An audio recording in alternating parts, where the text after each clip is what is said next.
My name is Tom Borg, and today we're going to talk about storytelling with my special guest.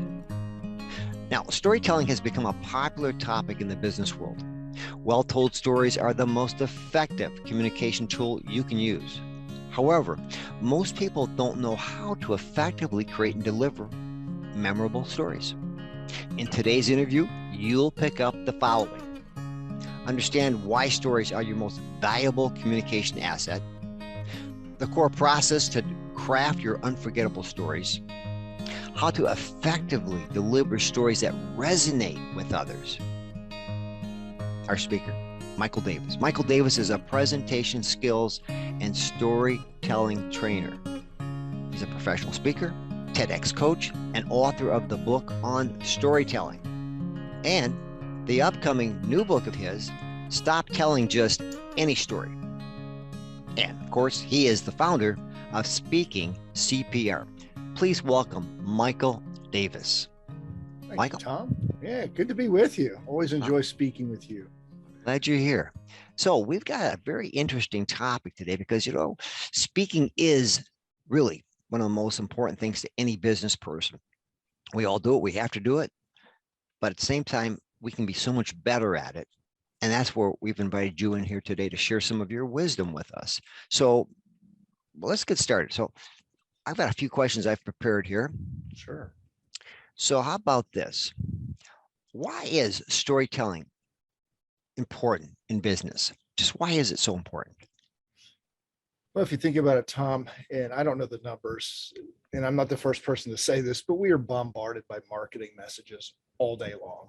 It's so much so that they're subliminal. We don't even notice them. And the problem I see with marketing today is people try to get too creative with slogans or get too cute, and we're not resonating at a deep emotional level with folks so that we stand out. The one asset that you and I and your listener has is that no one can duplicate our individual stories of client success or our origin story. Why is it that we do what we do? It's the one asset you have that nobody can duplicate. And I believe that's the most important reason we need to tell stories. Mm-hmm. There are many others, and we may uncover those today, but that's the number one. It's your go-to asset in a communications from a communication standpoint. Would you say it's kind of like our own unique thumbprint that each of us has? I like that. It's a terrific metaphor. Yeah, we all have that. And yeah, your story is your thumbprint on your audience. We just came up with a new tagline. I like it. And your job is to help us learn how to use this special, unique thing we have about ourselves, right? Yes, I like it. Let's take a look at my next question for you. So why do you suggest people stop telling just any story? Well, as you mentioned in my introduction, storytelling has become ubiquitous. And probably because I'm in this world, it feels like every time I turn around, there are dozens of new books, new videos, new courses, new people out there on social media saying, got to tell your story. Here's the problem. They're not telling us how to do that well. As one of my coaches taught me years ago, he said, anybody is qualified to tell you how your story made them feel because all humans have emotions. Mm-hmm. Most people aren't qualified to tell you how to make those stories better so that they have that emotional hook and that your message gets through and that people want to take action. Now, and for years, I've studied somebody named Alan Weiss, and Alan says, if you want to stand out in your field, you need to be a contrarian. Well, I didn't want to be a contrarian just to be that way. I wanted to have a message that I thought was timely. And that's why this new book I'm writing is all about, okay, we need to take a step back, stop telling just any story. Notice I didn't say stop telling stories, period. Right. Let's step back and see what makes a story that grabs people's attention, keeps their interest, and compels them to want to do business with you. Yeah, stories are so important, and like you're saying, what you're saying is be authentic. We need to really come across from the heart and really tell something that means something to us that we believe will mean something to our listeners or our people we're selling to or communicating with. Is that correct? It is, Tom. It's a really good point you bring up. And here's the challenge. Most folks don't understand what it means to hit that emotional button, to be authentic. A very popular word today. What does that mean? It means going in front of people on a stage or a camera and talking about where you struggled in life, difficulties you had, and how you couldn't get over them yourself. You needed help. I think a lot of people are familiar with the phrase "the hero's journey." It's a bit overused. It's also very confusing because some storytellers will tell you, well, it's, let's say in the case of a client story, the client is the hero and they need help. And others will say, well, no, you're the hero because you came in and helped the client. It gets too confusing. Here's my perspective on that arc. The successful client story is the main character. Your client is the main character. This person is having some kind of issue, some challenge that she can't overcome when you meet her. She's tried everything she could. She represents the people that you're talking to that could be prospective clients. They have a similar challenge to the main character in your story. At some point, she meets you. You bring new wisdom to the table, whether it's a product, a service, or an idea. She's still going to struggle a little bit, but she makes some progress. And eventually, with your guidance, she overcomes the problem. She has a success. And then we have to show one other part of her story, and that is the permanent change that this journey has created in her life. Where I see a lot of business storytellers fall short is they'll tell everything you just heard right up to, oh, she had the success. Right. She won the sale. She gave the big speech. But then we don't know, was that a one-time occurrence? And did she slip back into old habits? We need to show that last part to demonstrate that the change was permanent. Makes sense. There are many elements in there that create the emotional hook, but that's the arc. And what I find is most people don't have that kind of arc. They just give a lot of facts and figures and information, and the story it may be entertaining, but when it's done, people politely applaud and say, okay, that's nice. What's next? What are we having for dinner tonight? Whose night is it to pick up the kids from soccer? Right. They get lost. Excellent. Yeah, Michael, so what you're saying is people really need to understand the process of what they're doing and then do it in a way that gets the kind of results that the listener is looking for. Is that correct? Exactly. When we say emotional hook, it ties into the same kind of problem the listener has. And ultimately, the purpose of any good business story is to give people hope. Hope that they too can overcome the problem that your main character experienced. Right. Yeah. I was in the financial business for 29 years. And the best stories were the ones that showed clients who were struggling with retirement planning issues, educating their kids, paying too many taxes, all these problems. And by the end, they've solved those issues. And that's what prospective clients would say to us. I want that. I want that same result. Makes sense. And as a speaking coach, I talk to people about my signature stories. A woman I met who had a foundation and she was really struggling to get this thing off the ground. It started in the middle of the Great Recession. Perfect timing. And she had to give this big speech, and she was really reluctant because of a previous incident a few months earlier where she just bombed. I mean, it was really humiliating for her and the foundation. So she had a lot of reluctance. Well, we worked on her mindset, her material, and her delivery. And by the night of the big talk, she garnered about $62,000 in donations, which was by far more than she'd ever gotten before. When I take audiences through her journey, and then I show how after that, she became an avid fan of speaking. She was out there speaking all the time, raising a lot more money for other foundations. They say, I want that confidence that she had. I want to feel good when I speak. Wonderful. So you show our listeners or your clients, you show them how to do this. You show them how to take what they have inside of them. You give them a strategy, a plan. You work with them, you coach them, and you help bring out the best in them so they're able to communicate like a pro. Exactly. And one of the most important jobs I have, Tom, is to help you see what you can't see. Mm-hmm. And what I mean by that is you and I'm a coach, we cannot see the gold in our own stories. Mm-hmm. The reason being, we lived it. Mm-hmm. The person who taught me this was actually my mother. About 20 years ago, she and I were having lunch one day in my fully air-conditioned home in a northern Cincinnati suburb, about a mile and a half from the closest 24-hour grocery store.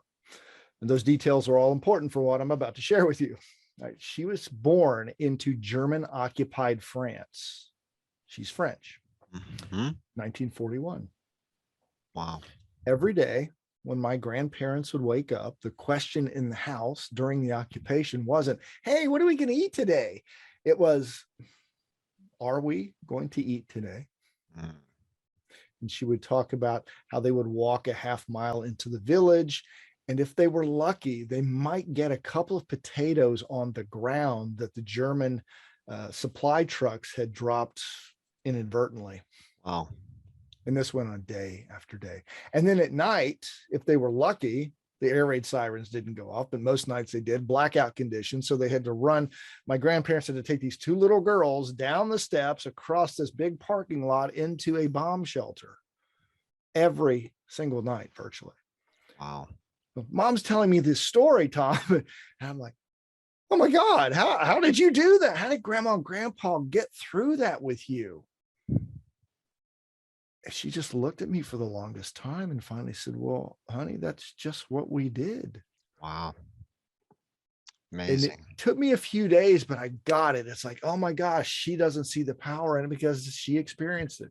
You and I, maybe we haven't been in war-torn countries or occupied, but we have those kinds of stories where we just don't see the impact. Mm-hmm. And that's what a good coach will help you do, is see the gold in that will help impact others. Sure. Yeah, and take that story and be able to tell it in a way that you can connect with your audience so they see what's in it for them, that what they can do with that same concept, that same idea in their own way. It sounds exactly like fantastic. Let me go to my next question here. So, what is the biggest mistake people make with their business stories? They give us way too much information. Mm. It's just a series of information, data, facts, and figures. Mm-hmm. In fact, there is a format that I have been studying for 3 years. I call it the ABS, or the ABS formula. Mm-hmm. It's actually a slight twist on one that I learned from a gentleman named Randy Olson, mm-hmm. who is a retired microbiologist turns film documentarian. Wow. He taught me this concept. He calls it ABT. I call it ABS. And I call it ABS because there is a link here. I promise I'm going somewhere with this. Mm-hmm. If you talk to physical workout experts, people who are personal trainers, mm-hmm. they will tell you, if you want a strong body that is balanced and it has no back issues and your body is really healthy, you've got to have a strong core, which means strong abs. They'll tell you, strengthen mm-hmm. the abs. Mm-hmm. Well, in storytelling, you also need strong abs, and abs stands for and, but, and so.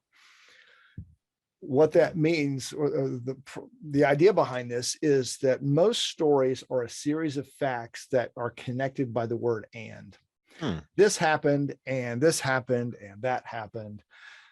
And that's boring. It's just facts and figures. You might as well just print it up on a PDF. Mm-hmm.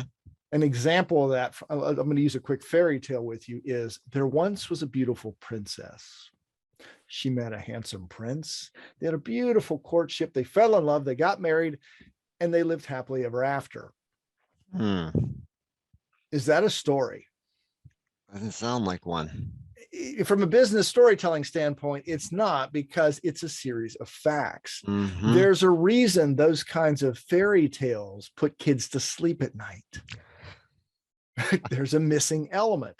I can make it a story by adding one sentence, which includes the word but, or a form of it. A beautiful princess meets a handsome prince. They have a long courtship. They fall in love. They get married. They live happily ever after, but then came the abduction. Right? You just had an audible reaction to it. What happens with that sentence that started with the word but is you created conflict, you created contradiction, and the brain is drawn to that.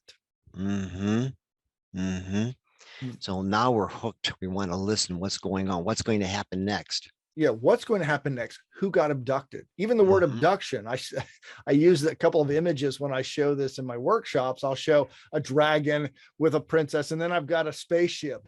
Spaceship, yeah, right. Why not? Abducting some. And I said, we know those words create curiosity in the brain. What do you mean by abduct? Who got abducted? Yeah. What was the result? How did this person get saved? Did they get saved? Did he die? Did she die? And the third part of the formula is the word so, or it could be therefore, but a version of the word so. So is the resolution.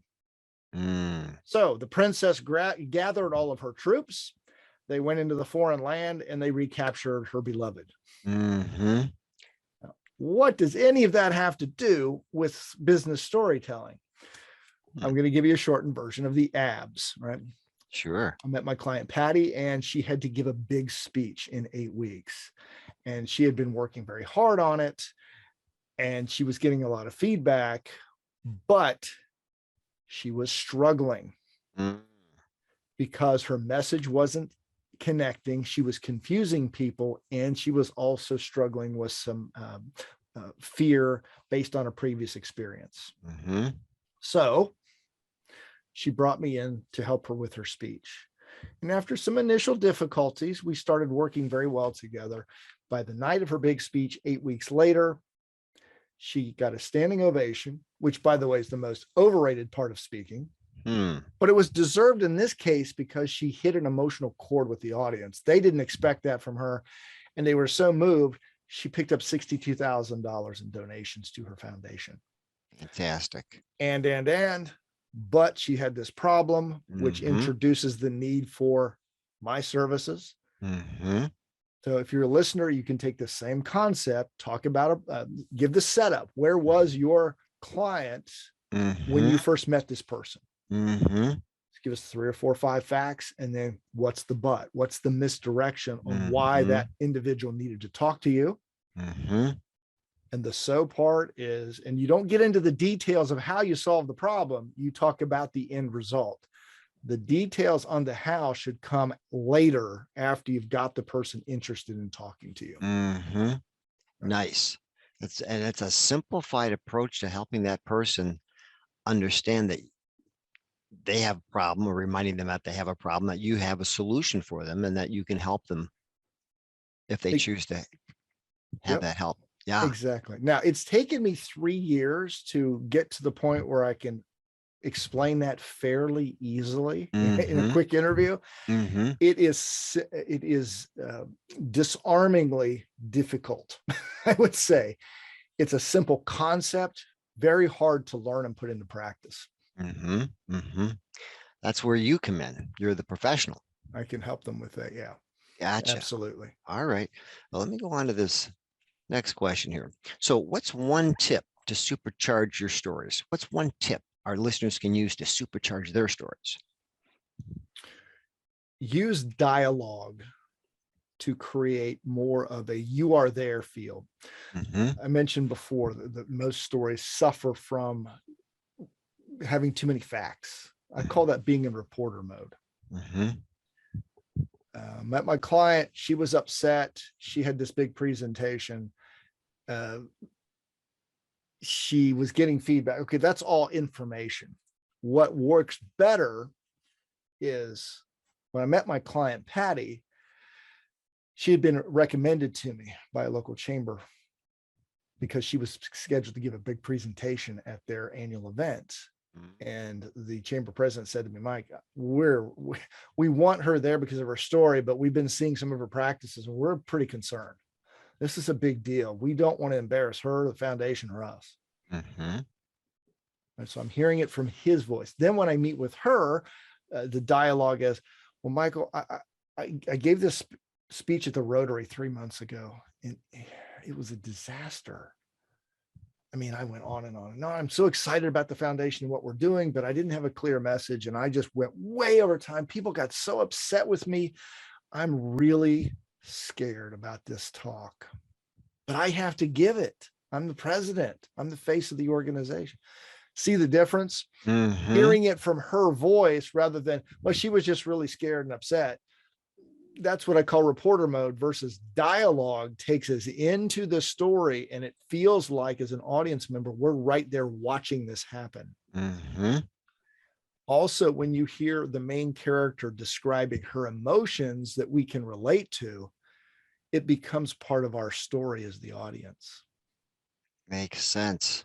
You know, one of my coaches taught me a very valuable concept. He said, the story's about you, but it's for them. If you structure it right, the listener is starting to create, is becoming part of the story. He's thinking about his life. Like, oh, wow, I can relate to, oh, man, how does this turn out for her? Because I understand that. And I have that same problem. All this is going on subconsciously in them, but they are leaning in, as our friend Ray Engen likes to say, leaning in, saying, tell me more. How did you solve the problem? I need that too. Yeah, use dialogue. So it's your story, but it's about them. It's for them. It's for them. It's about you. It's about for you, them. Though. For them. Right. Yeah. Right. So they can see themselves in that, and they can see themselves getting the results that they're looking for in their own life. Yeah. Absolutely. It comes back to that hope. Yeah. Michael, let me ask you another question here. So when it comes to dealing with people's fears of speaking, because as I understand, it's one of the most feared things a person can do. We've heard all the stories about what it stacks up against. How do you help a person overcome this fear? I mean, what do you, if you can tell us in just kind of a abbreviated fashion, what can you do to help a person when you work with them to help them overcome this fear? I don't have the research. I don't know if there is research on this, Tom, but the number one way to manage your emotions about speaking is preparation. Repetition, get feedback, make changes, do it over and over again. One of my mentors is he's a Las Vegas legend, actually. He gave over 4,000 presentations or performances of a show called Defending the Caveman. His name's Kevin Burke. And Kevin taught me many years ago, he said, look, if you really want to be good as a presenter, as a communicator, as a speaker, every story you tell, you have to practice at least 100 times before you get in front of other people. And when I share that with most folks, they're surprised. But my question to them is, if you got a 5-minute story, you practice it 100 times, that's 500 minutes. That's roughly 8 hours. Is it worth your career, your business to devote 8 hours of practice time? And you're not doing it all at one time. Practice your story every day, twice a day for 2 months. I promise you, it'll get really good. Now that includes getting feedback and making adjustments, but it's getting so comfortable with the material, you don't have to think about it. Right. There are several reasons people are afraid of speaking. One, and there's again no proven research on this, but I saw this theory in a book called Confessions of a Public Speaker. Really good book, by the way. Scott Berkun, the author, said, think about this. Our earliest ancestors, in order to survive, before they had technology and weapons, they had to stay in packs. What happened to the individual who got separated from the pack? Alone, without a weapon, out in the open, and all these eyes of predators looking at him or her. They became somebody's lunch. In essence, what is public speaking? Alone, without a weapon, out in the open, all these eyes of predators looking at you, or perceived predators. I believe at a subconscious level, we think we're about to get eaten. One of the most important gifts I give to my clients is, all right, let's use our higher brain, because the animal brain is kicked in now. It says you're going to get eaten. Let's step back from this and say, wait a minute, the people in front of you are eating lunch right now. Okay, so they don't need more. Secondly, they didn't, well, this is pre-pandemic and we're coming back to live presenting. But even at home, they don't get in front of their cameras, or they don't get into their cars and fight traffic to go park someplace, maybe in inclement weather, to sit in an audience and watch you bomb. No. They got better things to do. If we want to watch people bomb, that's why YouTube was invented. We can go watch videos all day long. They want benefit from you. They want you to succeed. Nice. That knowledge alone helps people calm down. Now, you don't ever want to get rid of nerves completely. You want the energy that nerves provide, but you got to control it. So preparation is number one. A couple other things I have people do. There are 4 questions that I have people ask themselves right before they go on stage, and also exercise. Do some kind of exercise if possible. It's not always possible. Go in, sneak off into a bathroom a few minutes before, do some jumping jacks, push-ups, whatever you can do, squats, to burn off some of that excess energy. You don't want to do it to the point where you're going, okay, hi, everybody. That's not going to work. No, sounds a little creepy, actually. But you just enough so that you've got the energy and it will pump you up. Those are 3 quick tips right there. Nice. Preparation, questions that you ask yourself, and also do some exercise. Okay. Excellent. Outstanding. I know I had a session with you myself personally, and I know it was really, really revealing and so helpful, just because you were shortening that curve it takes to get from point A to point B and learning how to do it properly. So I think that's another valuable asset a good coach like yourself offers, is that you can shorten the time it takes for that person to learn these skills and not having to reinvent the wheel, so to speak, as they try to do it on their own. So yeah. How can our listeners get a hold of you? How can they get in touch with you? And we'll put it on the screen, but from your own words, how would they want to get a hold of you? If you have any questions, you want to talk, you can reach out to Mike at speakingcpr.com. I also have a virtual business card, which I'm going to pull up here real quick, and I'll share that with you, I guess, for the show notes, Tom. Let me see where I have that here. It's go to infone, infone.co/speaking CPR. That's actually a virtual business card. You can sign up for a complimentary phone call. I've got free reports. You mentioned my book. They can check that out. But free 52 storytelling tips are on there. But if you go to infone.co/speaking CPR, that'll take you right to my virtual business card, or just send me an email, Mike at Speaking CPR. Excellent. Michael, thank you so much for being on our program today. I appreciate you. I know our listeners are going to appreciate the valuable information you share with us, and they know how to get a hold of you. So hopefully they take advantage of that opportunity. Thanks, Tom. Always good to talk with you. Thank you, Michael.